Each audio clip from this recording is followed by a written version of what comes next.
All right. Hopefully that went through. We continue to work with the technical aspects. But good morning. Morning. Morning all. Yes, welcome to the 13th episode of Unifying Force. And after about a month and a half on Disney Plus, we are finally going to do a deep dive in all things Star Wars Visions. Oh, how is everybody today? I am doing very well this morning. I'm doing good, thank you. I'm excited to jump in with this new anthology we've been presented by. Yeah, so the basic premise of this show is that Lucasfilm contacted a bunch of famous anime studios around the world and gave them free reign to tell whatever stories they wanted, with at most like a 25-minute time limit max for each of them. It's not canon to the saga overall, but that's fine because I think that's actually better because it lets you do all sorts of crazy things whenever you want to do. So I figured the easiest way to do it would be to run down the episodes like in order and talk about them. So, Gia, what were your thoughts on the first one, the Ronin? Right, so this was a fascinating one to begin with because it has a very, using the monochrome effect, has a sort of old-timey mythic feel to it from the very beginning.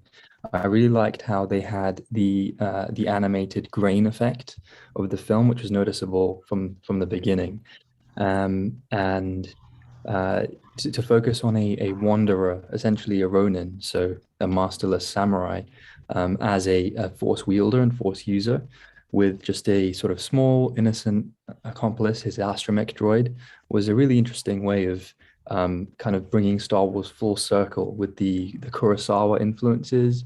The original Star Wars, of course, was inspired very much by the Hidden Fortress, and this really felt like a fantastic homage and tribute to all the East Asian, Japanese folklore and samurai aspects that influenced George Lucas originally to create the warrior order of the Jedi Knights. And yeah, it had a fantastic feel to it. It reminded me very much of Westerns as well, which, as we know, had a lot of inspiration from samurai film and samurai filmmaking. Um, the way it's very understated and relies on sort of minimal dialogue and it's much more show rather than tell, I think was a really interesting way of framing the story, which essentially centered down on a showdown between two very different Force warriors. So yeah, it's a really, I think, a fantastic chapter to begin the visions with because it takes so many original influences and creates something new.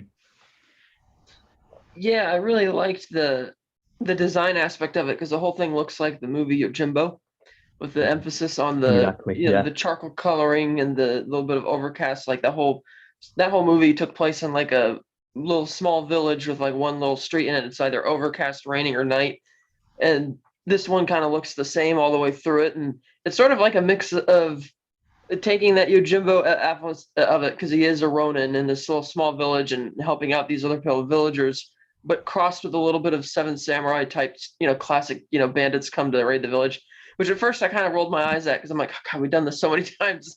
But I like that the spin on it was different because he's like a former Sith who collects kyber crystals of the Sith that he's killed, and I was like, oh, geez, that's pretty, that's kind of dark. But I did find it interesting also the way that like the lightsabers don't disignite. They're like already ignited, and feels a bit more medieval and just really different. Especially when he confronts like a fellow Sith leading the band of the groups. I thought that was really interesting. And you're right, that is a good way to kick it off. What you think, Dave? I mean, I agree with a lot of what both of you said. Is I think this was a great kickoff of it. I really enjoyed the feel of the sheathed lightsabers. Is that you just do that? It feels a lot more like Star Wars things occurring on Earth in feudal Japan. You've taken, instead of taking like a Star Wars and setting it in that universe, it feels like you've brought those Star Wars concepts down to medieval Japan or feudal Japan or whatever, and it's really neat. I mean, I could have done without the big 28-point lightsaber umbrella. I think some of the anime aspects go out there, but that's how anime goes. I loved the film grain in the beginning of it. I did notice when I started watching for that, they just kind of skip that out toward the middle and end when the action goes down. They're like, eh. But I think it was the most beautifully rendered of all of these. I think it's. I would love to, and I will be interested when I get caught up in my reading to go and look at the Ronin book that came out from this one. I'll love to see what's going on in that and how they continue the story. And I think this one has probably gotten the most into like the pop culture and things. I think I've mentioned on some of the other shows and the watch-alongs that this has become like a TikTok meme almost. Is they use that audio drop of "your lightsaber is red" and the whole thing, and people make TikToks to that. Yes, I'm on the TikTok because my daughter is on the TikTok, and I'm sorry that I've done it, but I'm there.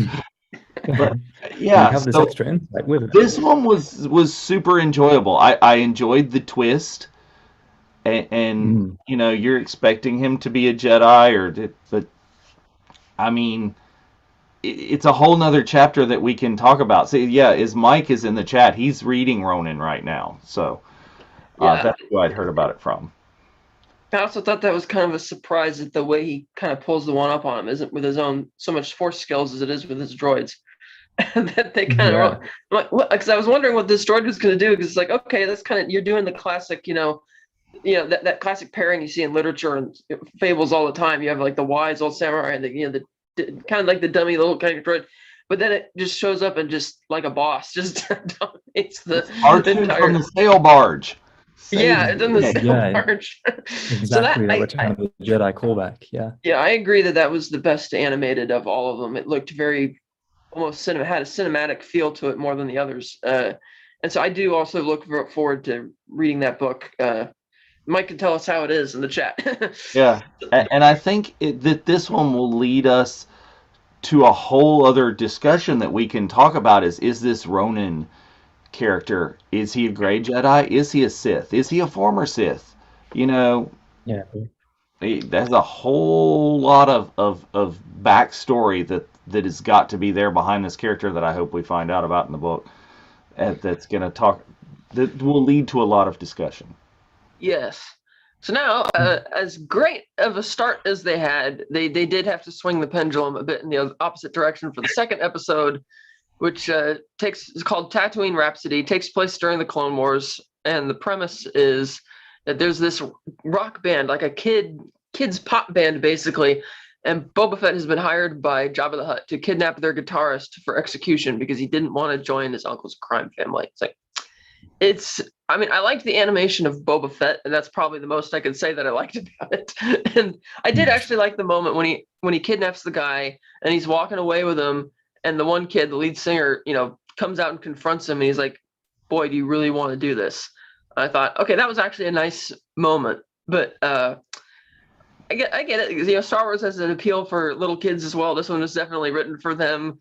It's a little silly. It's like, okay, this is kind of weird. The whole pop band thing and the idea that, okay, Jabba suddenly goes from being, the master crime syndicate leader to being so petty about someone not wanting to help. Yeah, we're gonna kill you for this, basically. Yeah, I couldn't really find much to say about it. The animation wasn't as good. Actually, the animation in this episode is more typical of what you'll see through the rest of the series. But I don't know, not much. What'd you think about this one, Gio? Yeah, it's hard to find things to add to it, really. I mean, the premise was interesting in setup, in that, okay, so we're not during the dark times during the Empire, it's during the Clone Wars. Maybe something else can be going on. We've had some fantastic stories through the Clone Wars CGI series and the micro series, very stylized versions of things. But and there were occasionally arcs that were less interesting than, the Anakin, Obi-Wan, Ahsoka kind of big three. This, okay, so I liked that they had Tamara Morrison back for a few lines as Boba Fett. That was always good to hear. Joseph Gordon-Levitt had a key role in this as well, doing the American English voiceover. And it was kind of nice to see, familiar characters to remind you that we are still really in the Star Wars galaxy, Star Wars universe. But the kind of storytelling was definitely aimed at a particular demographic, and it was a bit harder to get into than the others. I did appreciate the great contrast in animation, though, from chapter 1 to this. That kind of juxtaposition really reminds you of the potential in further stories of what you can do when you give free rein to individual animation studios. And maybe it would be more interesting to see them have another chapter that is a little distinct from this one, because it was a very self-contained story and didn't appeal so much as say chapter 1. Yeah, what do you think about it, Dave? I question the placement of putting this at episode 2, because when I tried to watch through these the first time, I got really hung up and stuck after this. I think this would have been cool. I mean, I understand that Japan has a different culture, and I'm sure that this is wildly popular based on what I've seen in other anime shows. It does. I think it translates to an English language U.S. version of like 20 years ago when the original Pokemon show debuted. It reminds me so much of that. I think I enjoyed more of the 3D animated sections, the computer animated sections of that. Seeing the pod race stadium auditorium done like that. I did enjoy the Boba Fett animation. I noticed that when we were doing our pop-up watch-along of Under the Helmet, is a lot of those little scenes of this made it into that show, telling us the history of Boba Fett, is they used a lot of this animation in there. And I think that says something to what it is the interest in Boba Fett is going to pull you into this. Yeah, and I got to give it points for having Slave One in action. There's not enough of that in the franchise as a whole. Yeah. So there's that. That was the second episode. Now, the third one, this is interesting. This takes place after the Battle of Endor, and you have the Empire's created this unique weaponry. You have two Star Destroyers who are kind of joined together at the back with like this massive cannon behind it, and they have kyber crystals built into it. And it feels like a precursor to the Star Destroyers that we saw in the Final Order on Exegol, because they have the same power, and you have the powered by kyber crystals. It's like, okay, but a different type of design, and you have these two twins basically created by the Empire who are having to kind of fighting each other. And it's like, okay, this is kind of interesting because they're in outer space and they don't have to wear suits or anything. They're just kind of out there, and it's like, oh man, these are really powerful beings in the Force. I liked the twist with the character there. It's kind of certain moments in the animation where it's like you hear it, you really feel the emotion in the voice, or at least I actually listened to all of these in the original Japanese, so I didn't actually know that they got really great actors for the English ones. But at times, so I'm seeing them put a lot of strong inflection on the voice, but sometimes it doesn't carry over onto the animation side, which is one of my general criticisms of anime. But this was kind of a very different one, and I thought the concept of the Empire kind of creating these twin standing by kyber crystals was pretty interesting, and one that could potentially warrant further exploration and maybe a comic or something. But yeah, this one was better than the second. Not as good as the first, but I still liked it. It was okay. What did you think? Yeah, it had a lot of elements from I would say the original trilogy, and the way the twins were sort of initially posed as on opposing sides of good and evil of the Force, yet both were within the Empire itself, did remind me quite a bit of elements of The Last Jedi when we had Rey and Kylo Ren sort of looking as equals in the Force almost. As darkness rises, light to meet it, as Snoke mentioned. So a lot of the elements seemed very reminiscent, quite familiar, and it synthesized them in an interesting way. I think that opening shot of the Star Destroyer being that Gemini class Star Destroyer they mentioned later in the episode was a fascinating way of setting you up to imagine that this is going to be a sort of binary element. A central theme is going to be, light versus dark, good versus evil. Although you could also argue that it's a little bit of a backward step from the more gray morality that we saw in the duel and some of the later chapters in Star Wars Visions, because that can be a very intriguing aspect. Whereas in the first one you had an anti-hero coming to take on a villain in the duel, here you have a renegade villain looking to sort of create his own destiny. I think at one point he says he couldn't care less about the Republic or the Empire. When his twin sister Am says, we're creating the Empire here. We're doing this for imperial gain. So, and that was interesting. But I think you have to almost go prepared for a particular type of animation for some of these individual chapters or visions. And this was very much the kind of super powered, I think they call it shonen, the animation style, where you essentially have preposterous, almost ridiculous levels of superpowers. I mean, there's a point where they're both in space without any kind of oxygen masks or anything, and then you've got the droid that's in a kind of oxygen suit, which was a very kind of jarring thing to see. But at least that conveyed some comedy, and I guess maybe in the exaggerated way that this episode played out, it did allow you to sort of, if you were watching the vision sort of back to back, it gives you definitely a different theme, a different flavor, a lot more sort of levity because it's so ridiculous in terms of the power levels of the two characters. But again, it comes down to a very specific element, the kyber crystals, which seem to be a very central theme through a lot of these episodes, and the power contained within. I think it's a good metaphor for the Force and the way it's using one's individual power to really amplify and to connect. But those are themes that came across in later episodes, not so much this one. But yeah, it was very far out, very surreal.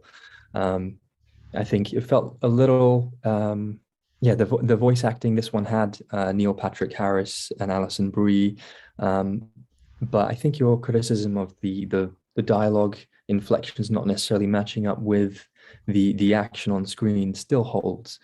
But perhaps that is what the Studio Trigger, the company behind the specific anime, wanted to convey. It's hard to say without knowing kind of the inner workings of what they were going for, but I definitely felt this had a place as an anime interpretation of Star Wars, but one that would be more of a quiet taste.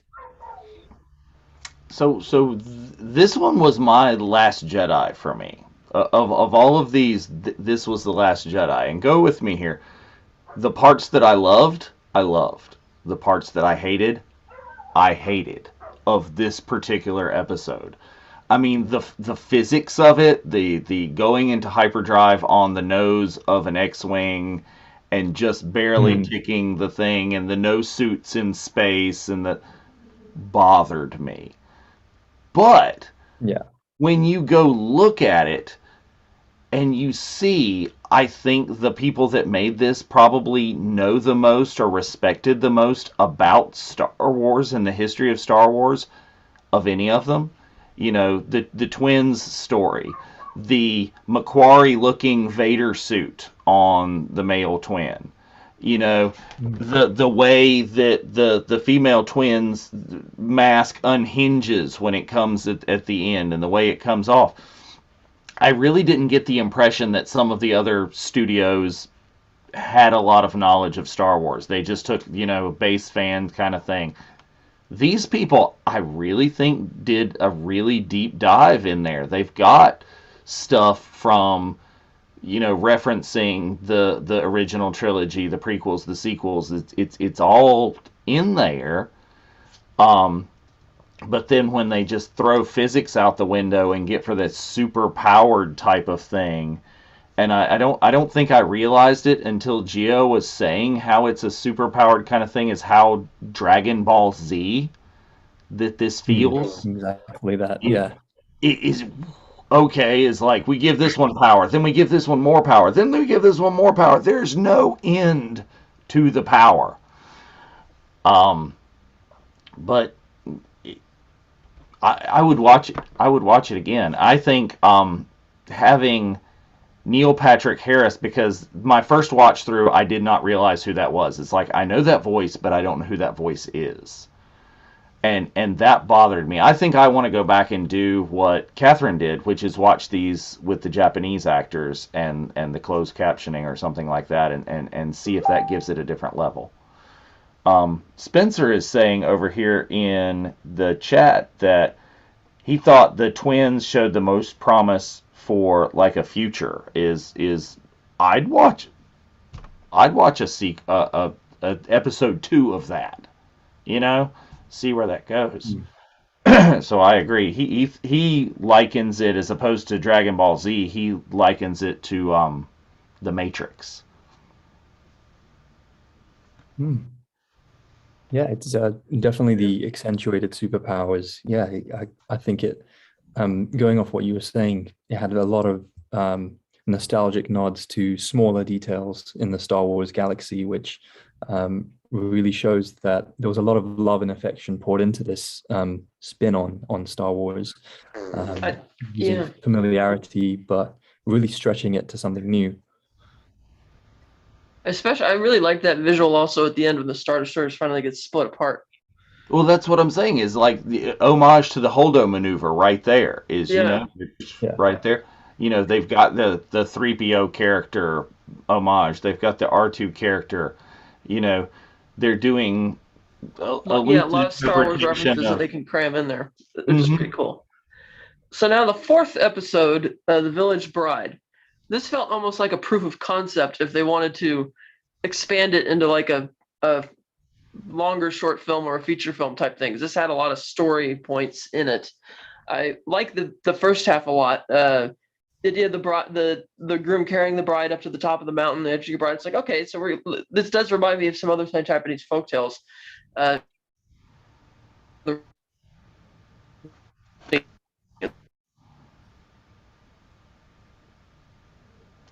think we're losing you a little bit there, Catherine. Or is it just on my end? No, we were losing you a little bit. Yeah, we lost you a little bit. So say that again. So so the story starts with the groom and the bride heading up the mountain, and he's carrying her up the mountain, and it's like, okay, so they're talking about the different levels of belief and superstition on their way up. And at first, because of that, I thought the story was going to lean more into that, like something more supernatural or out there. But then the story kind of turns, and it's like, okay, so these villagers are in this really tight predicament where this warlord is coming, and so they've made this agreement to marry this kind of off. I'm like, man, this is kind of heavy and dark, and it's like they're racing through a lot of plot points at the whole big dinner scene, and you have the hidden Jedi, so I guess as you'd call her, just kind of hanging out on this planet and is observing it, and the warlord having reprogrammed all the separatist battle droids, which I thought was kind of neat. But it does feel like it's, again, going a bit different places, because it starts like they're talking about superstitions, then it goes to like, oh, this major conflict, interpersonal conflict within the village. I mean, the bride's sister and her friends all just kind of walk out on her because they just can't stand what's actually going on, and yet then it shifts to gears to focus more on the Jedi character and having to save them at the end. So it's kind of bouncing all over the place in a manner that I felt would probably have been better for a longer episode, or like maybe something twice as long, or maybe an hour long or something. But yeah, I liked this one a bit. What do you guys think? This one felt the least Star Warsy to me. Is it really felt that this is a Japanese anime story that we wanted to tell, that we kind of shoehorned Star Wars into. The rest of them, even surprisingly, episode 2, no, they felt they were written to be a Star Wars anime. Right. This one, I didn't get that. I just think it's like, okay, we want to tell this story where it kind of reminded me of Kill Bill. Okay. And let's just throw some Star Wars stuff in it. Didn't love. Yeah, So it's kind of like another Wandering Jedi type story. Kind of like in the first one, where except the first guy may not have been a Jedi, the Ronin. But yeah, I could see that. It's like a very similar theme to that first episode as well. Like, oh, I'm the wandering do-gooder type thing. Yeah, I think it's interesting that you say that, Dave, because on the one hand, I completely see what you mean in that, as Catherine described, it's almost as if there were two halves to this episode. There was the beginning, which was very much naturalistic and peaceful. It begins with that very lush scenery, where you have the masked lady and her kind of soldier friend, and then it goes to the eponymous village bride and groom. It's very slow paced, very peaceful, and then it sort of accelerates towards the second half and becomes something a lot more. It suddenly becomes an action piece, with a lot of sort of firefighting, and it does, I think, in pacing, feel like the Star Wars element was cobbled onto the end, almost as a let's connect this back to what the overarching theme is, which is Star Wars. We're in the Star Wars universe. Let's bring blasters. Let's bring the lightsaber. Let's reveal it visually. But I think in theme, it took a more abstract approach to the Force. I think the natural element, which felt very Japanese folklore style, as we've discussed, really showed that from this particular voice that the filmmakers, the studio went with, the Force is something that's a lot more ethereal and bringing it back to a connection and a harmony with everything. So in some ways, it reminded me of the very elements that Yoda describes to Luke in The Empire Strikes Back, that, luminous beings are we, not this crude matter. You see that they have their own interpretation of the Force called Imagina, which was an interesting way of showing that the Force can reveal itself to everyone, to people from different communities and cultures. And though they might have their own identity for it, it is one and the same.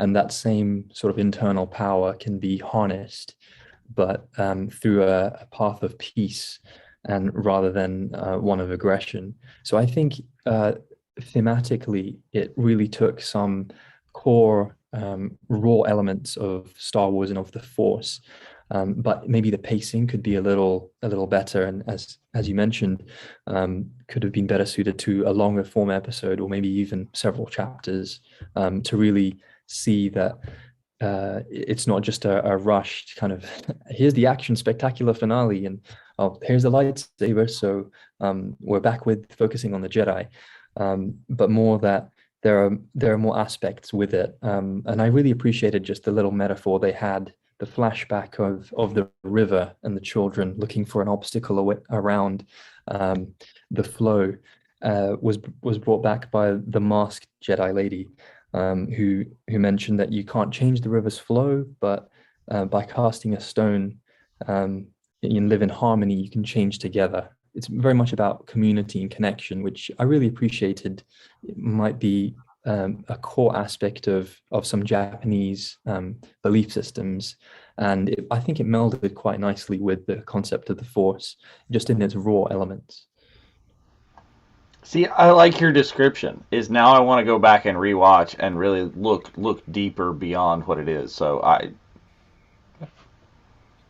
Thank Yeah, you. so That's yeah, so I actually did like that one for the most part. So the fifth episode, the Ninth Jedi, takes place significantly very far in the past, where the Sith kind of have the one up on the Jedi. And this Jedi puts out a call, like a distress signal, is wanting to bring all the Jedi who are still around in the galaxy to him on this different planet, so they can unite. And you have this one kid who lives with a sabersmith who gets kidnapped by the corrupt Sith agents. And I thought I liked that this episode sort of portrays, instead of having a bunch of stormtroopers and TIE fighters and all of that, you actually see like Sith agents who are actually Sith, which I thought like doing the footwork, which I thought was kind of interesting. And the twist that most of the Jedi who show up are actually Sith imposters who are there to make sure that we got to put a stop to this, rise again type thing. And the kid being like, okay, he's gonna fight for it and also become like this next Jedi again, reaching out to the idea that anybody could potentially set down this path if they wanted to. It's not restricted to just specific families or specific sects. And the fact that the story does end again with a little bit of a cliffhanger, so to speak, because they do leave it unresolved as to whether or not they'll get the Sabersmith, and they're committed to doing it. Sort of like the third episode, which ended with the twins swearing, "Oh, I'm going to come back and get you eventually," type thing. Which again, you can look at those things as like either cliffhangers or like a hopeful note to end on, since the heroes do come out on top. But I like the idea that the story does take place in a time where, like I mentioned, that you have the actual Sith proper running things as opposed to just a bunch of jackbooted thugs. Yeah, absolutely. I think it's a lot more powerful a story when it feels as if there are actual stakes and the main characters are outnumbered and at risk. Contrasting quite a lot with the Dragon Ball Z styling of the twins, where hero or villain could absolutely overpower everything. Out of all of them, this felt like the most interesting story that could lead to further episodes and further elements in the future. From the very setup, I think it's interesting to have not just the massively overpowering empire and then a rebel force or resistance. This is a more interesting era that we haven't seen so much of on screen before, and it felt as if there were two stories going on here. There was the more sort of grounded element with the Sabersmith's daughter, Kara, and her sort of adventuring and how she developed her connection to the Force. The aspect of using the kyber crystals in a unique way here really sets this one out from the others, because you have an interpretation where the crystals manifest one's connection to the Force. And you see at the beginning when she's with her father in the little forgery, how it's a hollow translucent blade with a variable length, as if the variation of length could be a sign of unpredictability and maybe immaturity with her, that she doesn't quite have mastery and presence in the moment. But later, when she's confronted by the revealed Sith masters, she is able to create a fixed blade of a specific length with the green, which we associate with almost a higher level of mastery just visually from seeing Luke Skywalker as a Jedi Knight, Qui-Gon Jinn, Yoda. There's more of a wise element associated with the green lightsaber.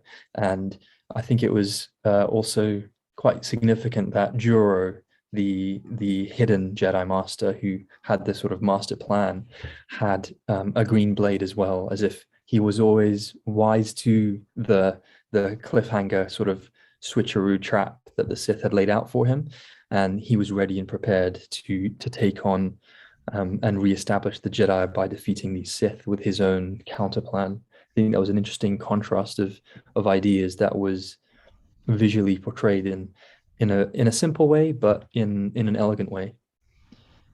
Yeah, I'm looking at Spencer saying in the chat that he'd love that, and I've heard that a lot from a lot of people, that the Ninth Jedi, I think, is probably the favorite, even more over the duel of these, at least from people that I've heard.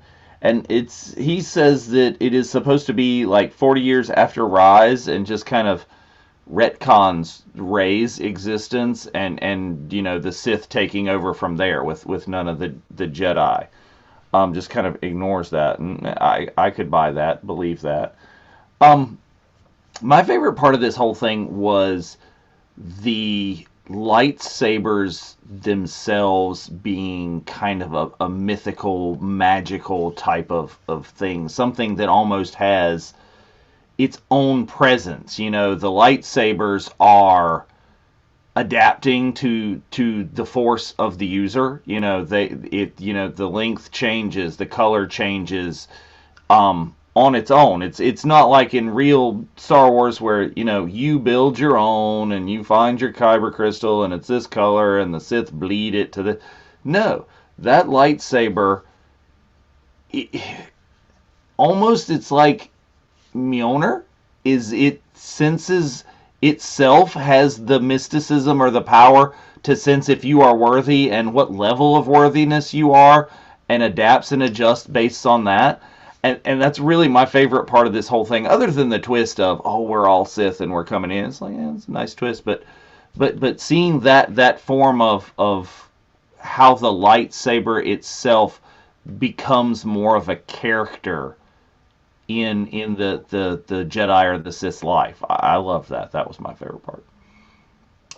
Yeah, I find that it's kind of like a running theme through these episodes too. Even the ones which aren't like explicitly Jedi still feel like they're doing things that a Jedi really should be doing, ideally, and that they're taking different aspects of the Jedi and sort of putting it on like a mythic pillar, sort of like this one does with the lightsabers, and how the change in opaqueness for some of them was neat too, like as if it's gauging their level of ability. So that was actually kind of cool. The sixth episode, I got a lot of the T0B1. It felt like their take on Pinocchio. It's like you have the professor who's basically Geppetto. He's building these. He's trying to figure out how to terraform the planet, but he's also built this robot who's basically like, oh, I might as well want to be a real boy type thing. He's discovers that the professor knows something about the Force, and much like Pinocchio in the movie Pinocchio, thinks, oh, my conscience is something I could tangibly find and go out and experience. So the kid going around like trying to find the Force as if it's some type of object that he can, which I thought was actually kind of cute. And of course, when he goes, it's like, oh, we're not supposed to go into the basement, but the Force might be down there. And so to find, at first when you see the Skyhopper down there, I thought, oh, what's the twist going to be? He's going to be like what, some secret like street racer type of guy, in contrast to his very elegant type demeanor. But then no, he just kind of turns the thing on and unwittingly alerts an Inquisitor, which I thought was neat that they're bringing the Inquisitors into this, because we hadn't seen them up until now. But I did like the idea that he was actually, it's not just that he created a robot, he kind of gave him his own, again, the Kyber Crystal coming back as being something used quite frequently in these episodes, as something that it's kind of bringing him to life, connecting him with the Force. It's like, okay, we can find a way that the crystal itself has something to do with Force sensitivity as well, which sort of feels like a continuation of the theme in the last episode, like what Dave was saying about it being like Mjolnir, which can gauge your power set. And in this case, the crystal granting the droid the power of the Force, which is their take on, oh, I'm a real boy now. And so it's kind of a fun, and but I did like the idea, and especially what I thought was kind of a sad twist when the kid comes out of hiding and you just see that the place is destroyed and that the guy's dead, which I thought was pretty sad. But I did like how he's got he's carrying the two pieces of the lightsaber the whole way through, and like the Inquisitor being such a vicious guy. It's like, oh, I need to get rid of the last little threat. You're the only threat on this planet. And it's like, you're like 9 feet tall compared to him, and you got you don't even need to use your lightsaber to take this, and you're talking this to a little kid. So I did feel a lot more menace from that character. But yeah, overall it felt like their take on Pinocchio. Agreed. What's the style of animation on this? Is we've talked about how all of these others kind of are reminiscent of another one. I know I've seen this style animation before, but I can't place where. Is it Astro Boy? I don't know. I'm not really big into anime, so I wouldn't know. But I get what you're saying. The texture of it is a little different. Yeah, I think. Go ahead, Jim. Yeah, Astro Boy is a great comparison. It's not something I've watched much of, but the kind of very rounded characters and forms, and actual TOB1 or Toby very much had that resemblance to Astro Boy. Astro Boy is a character who has a professor father who creates and engineers him to and ends up taking on the role of a heroic character, and that is what we saw here. It's maybe an Astro Boy ex Pinocchio take on Star Wars. He very much had a similar journey to to Luke in essence from A New Hope, in that he's on the desert planet. It does seem like Tatooine. We've got the binary sunset. It's desolate, and I think it was interesting to have the Professor Mitaka and the droid be the ones who want to rejuvenate the planet and bring life to it. It kind of reminded me of Wall-E in a way, that there's a place of desertification, desolation, and yet there's still hope by bringing the natural world back to it. So in a way, it ties back to the sort of natural element of the Force and being at one with nature that the Village Bride touched on. Is kind of seen here in a smaller but still significant way. Another thing I noticed is that they seem to bring back the kind of left arm missing metaphor that runs through the middle part of a Star Wars trilogy in a way. The professor had a left arm missing, and when Toby takes on the Inquisitor, it's his left hand that gets impaled and gets reformed then with his droid companion. And then he goes on to take out the Inquisitor, again lopping off a left arm, which was nice because I think the MCU used that as a visual homage to The Empire Strikes Back by having, the Winter Soldier have his left arm be the one that's mechanized in Captain America, the sequel, The Winter Soldier. So I think there was quite a bit of nods to specific elements of Star Wars here, but it kind of wrapped around in a very kind of almost very cheery, sprightly form. Initially, I was skeptical, a bit like Tatooine Rhapsody, just with the way in which things were so colorful and so bright that I thought, okay, maybe this is specifically aimed at kids, to widen the appeal of Star Wars. But this ended up having some quite emotionally heavy moments, like as Catherine mentioned, when the professor hides away Toby in the compartment, and then he awakens to find just devastation all around. I found that this was kind of sprinkled with some really key Star Wars themes, and it could be almost neglected on the superficially just because of how colorful and vibrant it was. But deep down, there are those key elements that really link it into being a core Star Wars story. Yeah, I mean, I agree to that as well. It's bright. You're sitting there trying to puzzle. It's like, where have I seen this kind of thing before? It does immediately give you Pinocchio. It's like, oh, I want to be a real boy. And it kind of does it. Maybe is not really that I'm saying that it does, but does it allude to and talk about how droids are treated throughout the Star Wars story? Is if droids could, through the power of the Force, become real entities or whatever, then, I mean, oh my goodness, the entire how C-3PO has been treated, the entire trilogy of trilogies, it's like, oh wait, I'm sorry. We need to go back and apologize.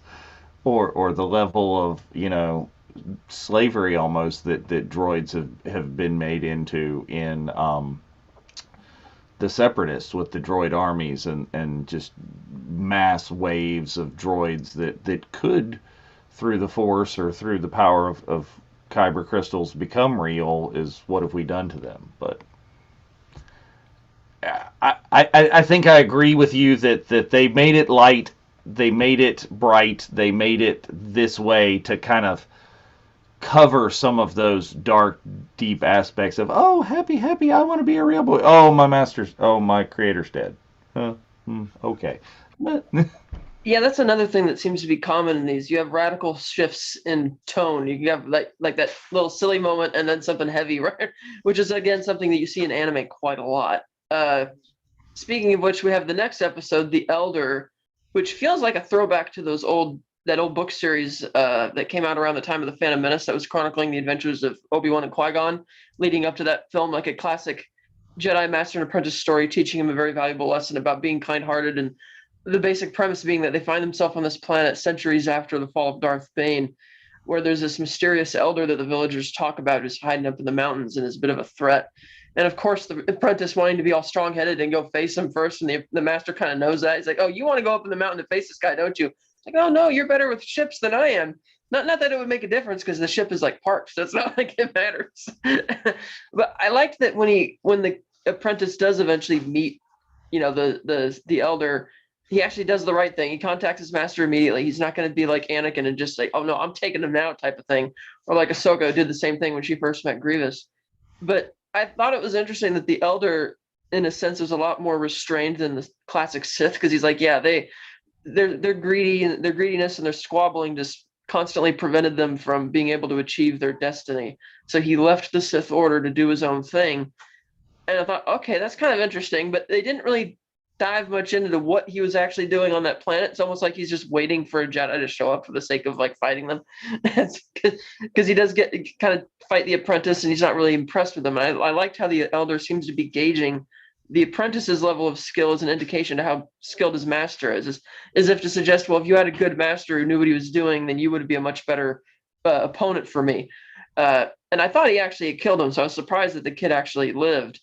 So then when the master shows up and he does defeat him, I don't think I've seen this happen before, where instead of fading into the force or just lying dead, he just kind of turns to charcoal and ash, and for some reason makes a note of detonating his spaceship, because I guess he doesn't want them to see what was inside. But I would have liked to hear a bit more of a bit more elaboration on what he believed the true destiny of the Sith would be. I guess since it's the Darth Bane age, it would still be the part of the same thing, like taking over the galaxy. But it was funny how he's just kind of, again, like sitting up here just waiting to be found, kind of thing.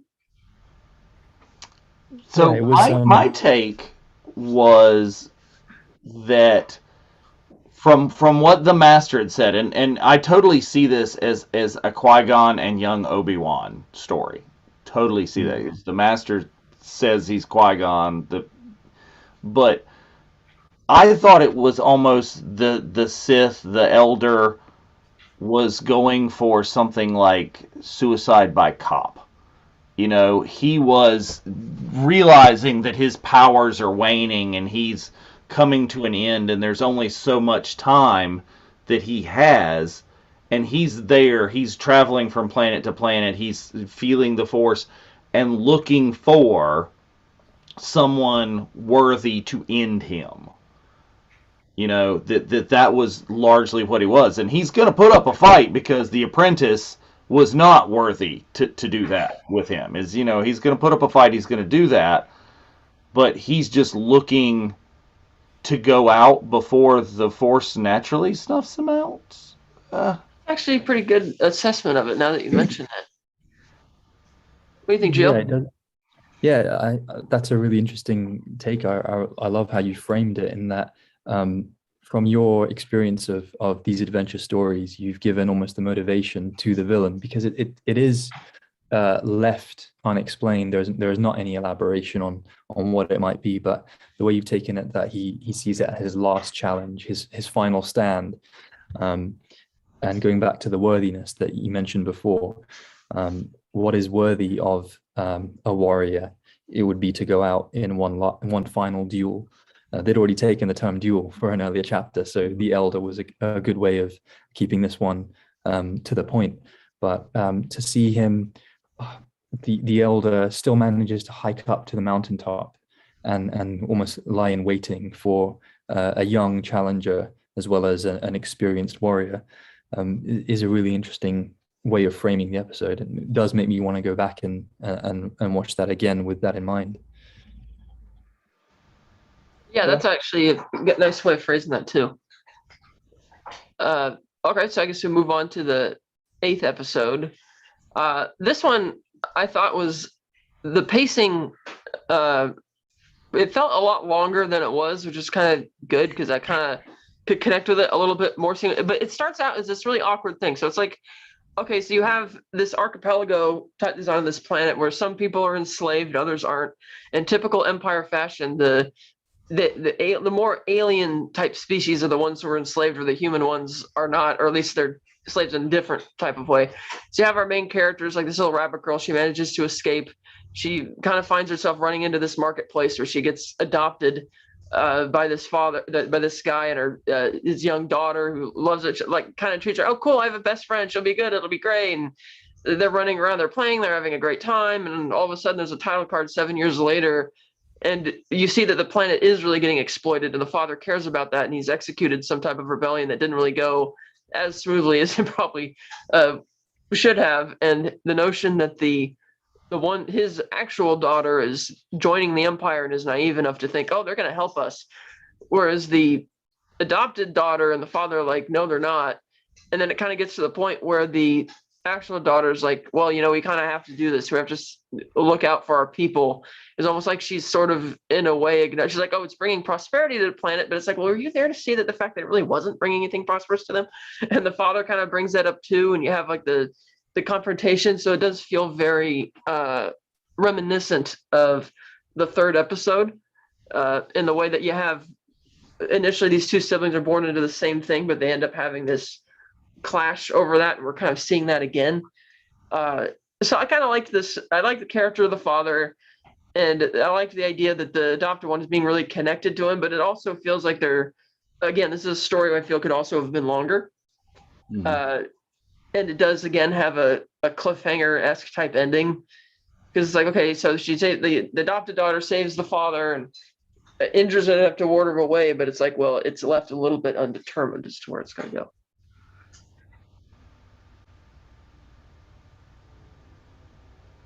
Gio? This is one that I think packed so much in terms of story elements into the allotted time they had, that it would definitely be served well with a continuation, or maybe just a longer form again, quite similar to the Ninth Jedi. It took elements that we saw from some of the earlier Star Wars visions in terms of the family, the sibling rivalry, and then turns it around with a sort of stinger twist where the sister then goes over to the dark side and joins the Imperials. I think it's the fact that you had those kind of elements also with the alien species being not quite treated the same way as the more humanoid species is a kind of recurring theme, and reminds me, David, of what you mentioned actually with Toby and the kind of droid discrimination that we've seen earlier. It's an interesting parallel to see that even though in the kind of institutional imperialistic way of looking at things, there's a set order and a difference. Really, in all these aspects of Star Wars in the galaxy, there are ways of kind of equating people from different backgrounds to be of equal value, which is fair and right, and very much what the Jedi and the forces for good strive towards, trying to maintain that, or at least liberate those who are oppressed from the kind of inequality and suppression that we see through various versions of Star Wars, whether it's the original trilogy, the prequels, or the sequel trilogy. So for me, it was hard to get into the deep aspects of this because of the way it's done. This, and it's not that I dislike this, but this has some of the anime tropes, stereotypes, whatever, in this one that I don't understand as a Westerner, that I want to know more about anime stereotypes and Japanese culture, to why does there have to be a fluffy anime character girl, and why does everyone scream at each other? Is that part of just the artifact of it being dubbed for Westerners? Are they doing that? Or Catherine could allude to this. Do they still do that in the Japanese version of it? They did that a lot, particularly in the third episode, where they're shouting at each other. You see that same type of thing where it's like really loud shouting, and that's probably why the dialogue, like I was mentioning, the inflections don't match, because the animation can't even keep up with how fast they're talking and how angry they are. But Yeah, that's kind of there, and I admittedly don't understand that trope either. I mean, I get that she's an alien, but you're right, they did make it like a fluffy bunny alien, and I don't know, maybe they did look like they were, because I mean, I did kind of do a double take when I first saw them, because you see them kind of hunched over, marching in a line as all these stormtroopers are everywhere. I'm like, wait a minute, is that like, are they wearing like a hat with like rabbit ears, or is that supposed to be like? I'm like, what is that? And then I see that they're actually like these fuzzy rabbits, and I guess the idea may also be, oh, let's make them really cute, so that way they feel the audience thinks they're even more pressed or something. Uh, Yeah, I don't understand that, and that takes away from it for me for the Star Warsness, but it makes me curious as well as to wanting to know more about that. I liked in this the droid character. I like the droid character a lot, and how the droid's job is just there to be supportive and just show, oh, family, project the family hologram a lot. So I enjoyed that, and it makes me want to know more about this one. So I would watch a sequel to this, absolutely. yeah, I did really enjoy the connection between the father and the adopted, adopted daughter. That was Yeah. Yeah, and the element of the sacred family weapon being passed down to Hmm. the one that was more grounded and peaceful and almost noble, rather than the kind of antagonistic, more aggressive and volatile sister.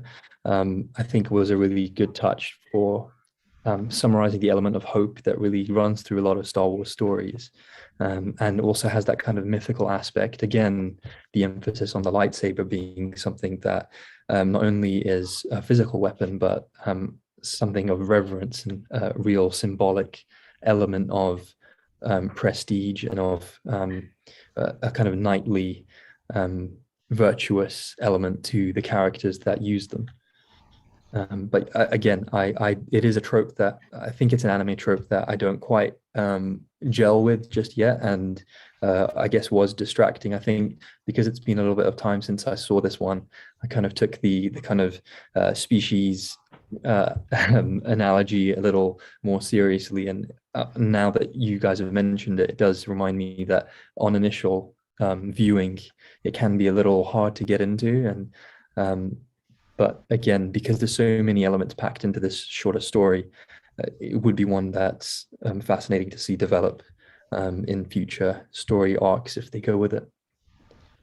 Yeah, and speaking of things that I think would be the most fascinating, the one I like the most to see a sequel for is this last one, Akira Akira, and then so it's like an oppressive Sith shogunate in what again feels like feudal Japan, and you have a Jedi who is returned because he was in love with a woman there who would not take to him, and he wants to make sure that she's going to be safe, and it ultimately builds to a tragedy where she is killed, and it's like that vintage scene from Revenge of the Sith. Oh, we can bring her back. Join me. With a bit of a tease of like maybe they're teasing like a Force Dyad type thing.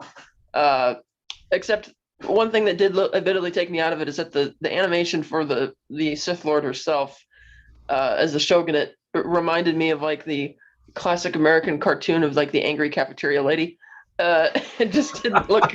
It just kind of Yeah. looked that way, and she kind of Yeah. I'm like, this kind of is taken because it sounds like this is going to be a real intimidating character, and then you meet her, and it's like, oh, hi. Reminded Mrs. me a bit of the Trunchbull from Trunchbull character Matilda. from Matilda. Yeah. Yeah, exactly. Miss Yeah, she Trunchbull. reminded me of that a lot. And I'm like, Yeah.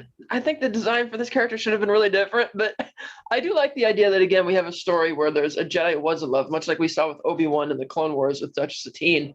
And it does have a bit of a tragedy, though, admittedly, because this one is also a bit shorter, we don't get to really flesh out that relationship between the Jedi and the woman. So I didn't feel for it as much as I should have. I was admittedly surprised that it does end on like a tragic note. And I think that is the most cliffhanger-ish of all.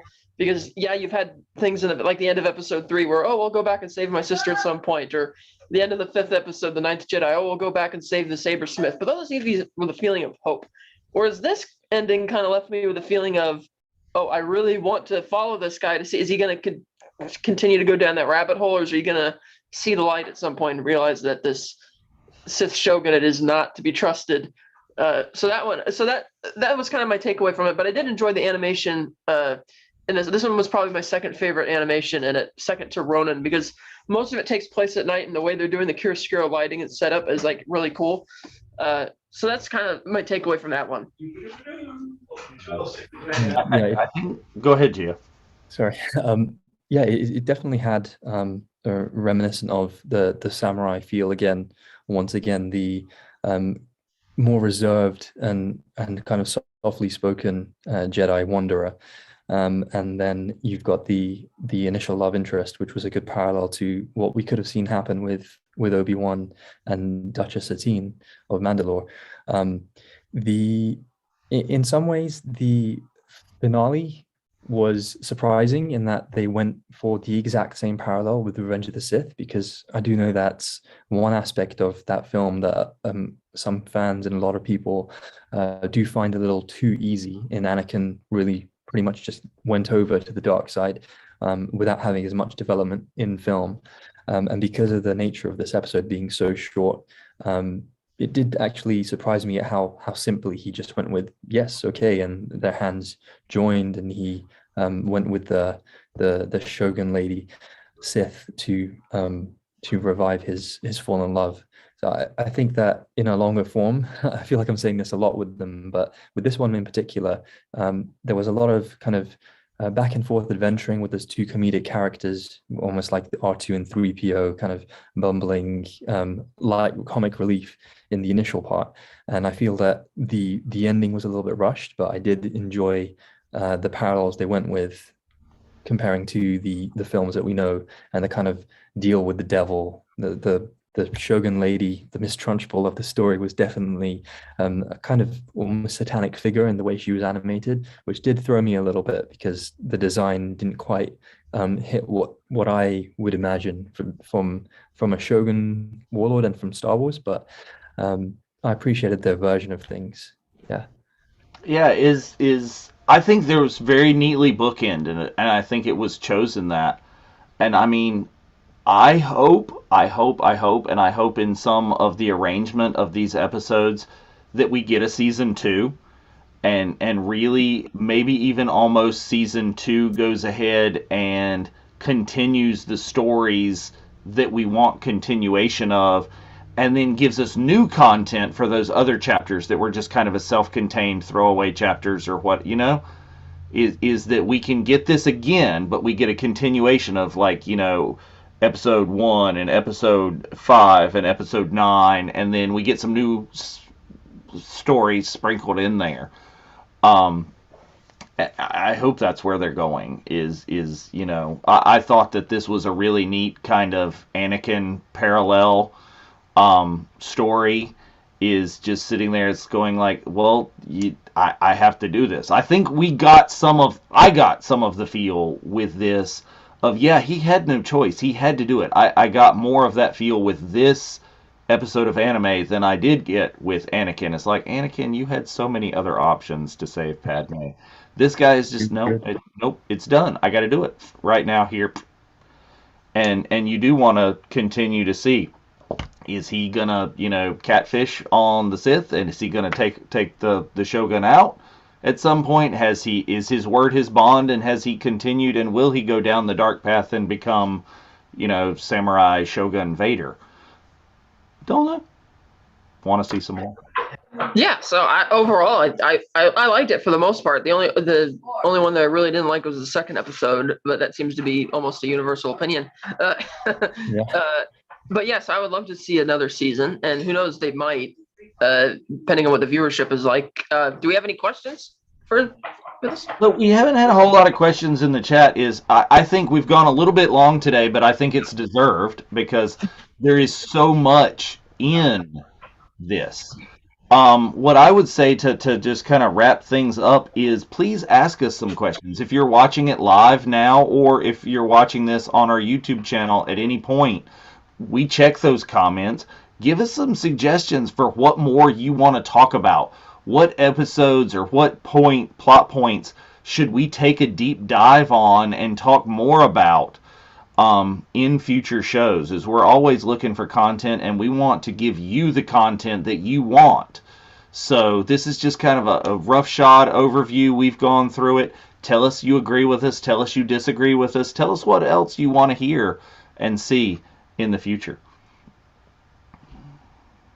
Yeah, so nobody fires something in. And in the meantime, while we wait to see if anybody fires any questions, I'll start promoting some stuff.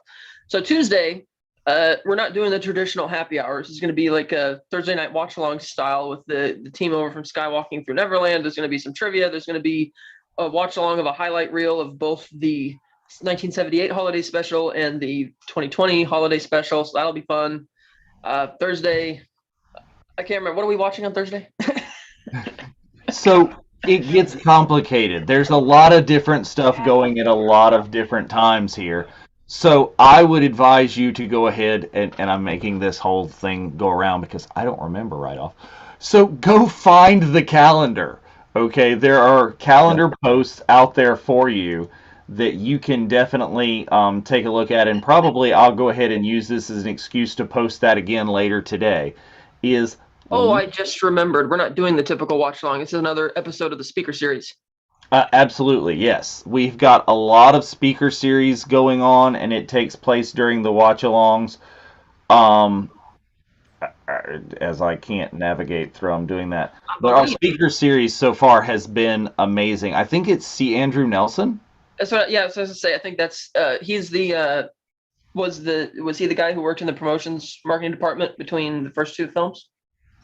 So C. Andrew Nelson, I want to say, is the gentleman who has played the role of Vader in a number of video games and some of the remastering stuff, as well as some other work. And like I said, someone else can talk for a moment while I'm trying to bring this up because I can't. Yeah, so we got that going on. On next Sunday, we'll have another episode of Jedi Archives. One of the big ones on December 1st for the speaker series, we're going to have Paul Hirsch, one of the co-editors of Star Wars, won an Oscar for it, editor of Empire Strikes Back. That is going to be awesome. As an editor myself, I'm very much looking forward to that. We also have, as far as in the Star Wars department, as far as upcoming content, we can I expect that with the Obi-Wan Kenobi series already having a sizzle reel at the Disney Plus Day, that perhaps it'll be earlier in 2022. We do know now, we can tell you for sure, that Andor will not be premiering until the fourth quarter of 2022, which will be around this time next year, which is fine. That's got, I believe that one's going to be 12 episodes long, so that'll really take you through a few. So that'll be like 3 months worth of content right there.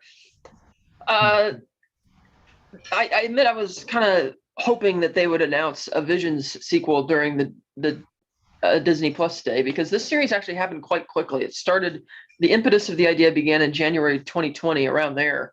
And then, they had the quick turnaround time for this. So hopefully we get another season. Tune in for the speaker series. It's going to be great. And then also check out the new show that's one Monday a month. Or was it 2 Mondays a month or 1 Monday a month? Where we have Frank go on. Celebrating Autographs is the second Monday of every month. Yeah. So we will have the next one of those is going to be on December the 13th. Coming up, but you are right. It is C. Andrew Nelson this week we have coming, and then we are going to start. There's a third one today or this week on Wednesday, November the 17th.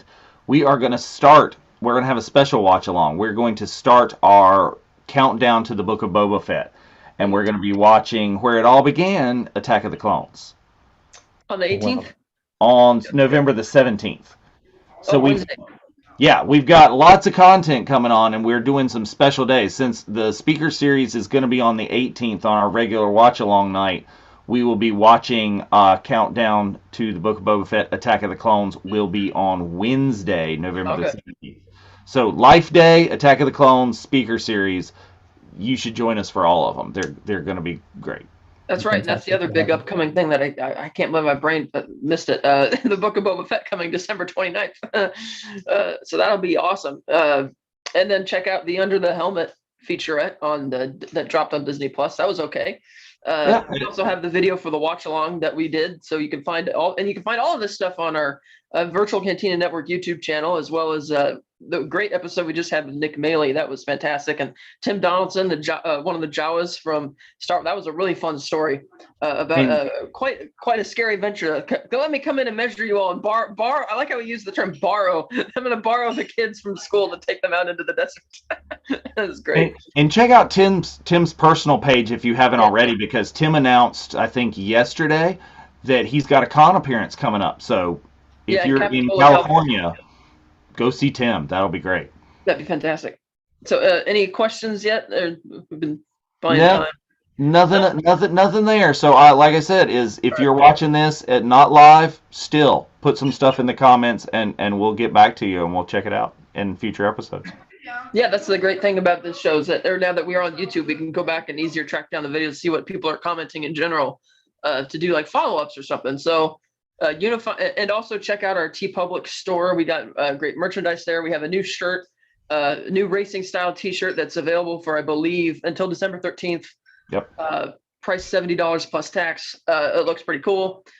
Yeah, so check that out. And we will return with the Unifying Force in another 2 weeks. All right. The 28th. There you go. All right. So thank you for joining us. May the Force be with you. Yeah, thank you for having us, and please join in the discussion as we've mentioned, and may the Force be with you all. Yeah, may the Force be with you all.